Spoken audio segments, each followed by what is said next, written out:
அண்ணா நகரில் இந்த rape case 10 வயசு பொன் குழந்தைய பாலியல் வன்முறை பண்ண அந்த கேஸை வந்து சிபிஐ விசாரணைக்கு மெட்ராஸ் ஹைகோர்ட்டு மாத்துச்சு 2 மாதத்துக்கு முன்னால்.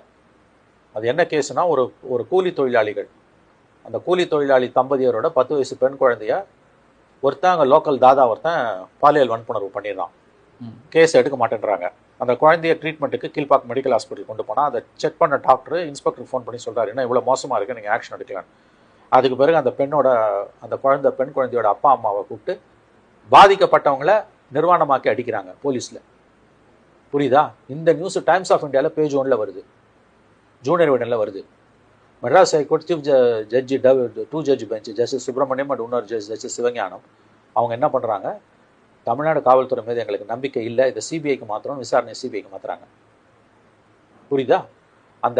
இதில் கொடுமை என்னன்னா, அந்த வழக்கை விசாரித்து அந்த பெண் குழந்தையோட பெற்றோர்களை அடித்து துன்புறுத்தி பாதிக்கப்பட்டவங்களுக்கு பாதிப்பை ஏற்படுத்தினது ஒரு காவல்துறை பெண் ஆய்வாளர். இந்த வழக்கை தான் சிபிஐக்கு மெட்ராஸ் ஹைகோர்ட் மாற்றுது. ஆச்சா? இதுதான் வந்து சீன் 1. சீன் 2 என்ன தெரியுமா? நேற்று சுப்ரீம் கோர்ட்டில் இந்த சிபிஐ விசாரணைக்கு மாற்றினதை எதிர்த்து Madras high court case Tamil Nadu government அப்பீலுக்கு போகுது. தமிழ்நாடு கவர்மெண்ட்டுக்காக போகிற வக்கீல் யார் தெரியுமா? முகுல் ரோத்தகி, முன்னாள் அட்டர்னி ஜெனரல். அவருக்கு ஒரு நாள் ஃபீஸ் எவ்வளோ தெரியுமா? ஒரு அப்பியரன்ஸுக்கு சும்மா சொல்லுங்களேன், எவ்வளோ இருக்கும்? 20 lakhs, 50 லட்சம்.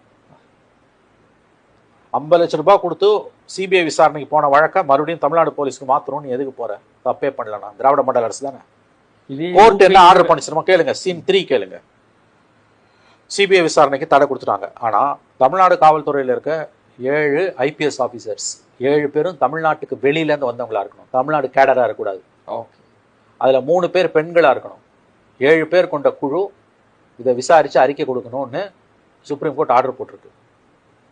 இதே கேஸு குஜராத்லேயோ டெல்லியிலையோ உத்தரப்பிரதேசம் நடந்ததா தமிழ்நாட்டு மீடியா வானத்துக்கும் பூமிக்கும் குதிச்சிருக்கும்ல. உன் கண்ணு முன்னால் நடக்குதுடா. மாநிலத்தோட தலைநகரில் மெட்ராஸ் ஹைகோர்ட்டோட ஆர்டர் தமிழக காவல்துறை மீது எங்களுக்கு நம்பிக்கை இல்லைன்னு சொல்லி அந்த கேஸை சிபிஐக்கு மாத்துறாங்க. சிபிஐ விசாரிக்கட்டுமே. எதுக்கு தமிழ்நாடு கவர்மெண்ட் 50 லட்ச ரூபாய் செலவு பண்ணி அப்பீலுக்கு போகுது?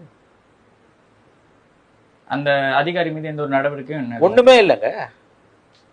மற்ற குற்றங்களை மன்னிச்சிடலாங்க. ஒரு அதிகாரி லஞ்சம் வாங்குறாரு, ஒரு அதிகாரி வந்து அந்த ஏரியாவில் பிராத்தல் நடக்குது, இன்னும் சொல்ல போனால் போதை மருந்து தடுக்க தவறிட்டார் ஒரு அதிகாரினா கூட அவரை மன்னிச்சிடலாம். ஏன் தெரியுமா? அது ஒரு தனிப்பட்ட அதிகாரியோட திறமையின்மை சம்மந்தப்பட்டதில்ல, ஒட்டுமொத்த சமூகத்தோட பிரச்சனை, ஒட்டுமொத்த நிர்வாகத்தோட பிரச்சனை.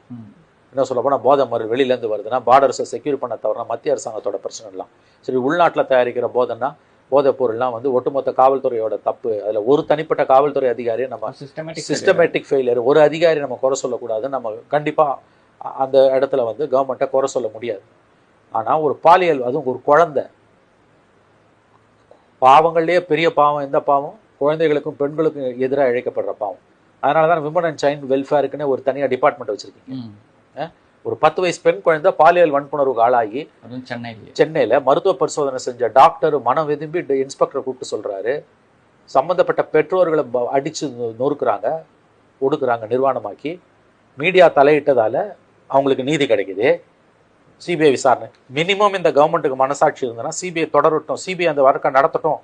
நாங்கள் எந்த அதிகாரியும் காப்பாற்ற விரும்பலன்னு தானே இந்த அரசு சொல்லணும். ஏங்க அப்பீலுக்கு போகிறாங்க? சட்டம் ஒழுங்கு என்னுடைய நேரடி கண்காணிப்பில் இருக்கும். தப்பு செய்யறவங்க யாரா இருந்தாலும், மறுபடியும் சொல்றேன், யாரா இருந்தாலும் பாரபட்சம் இல்லாம நடவடிக்கை எடுப்பேன். பெண்களுக்கு எதிரான குற்றங்கள் இரும்பு கரம் கொண்டு தடுக்கப்படும்.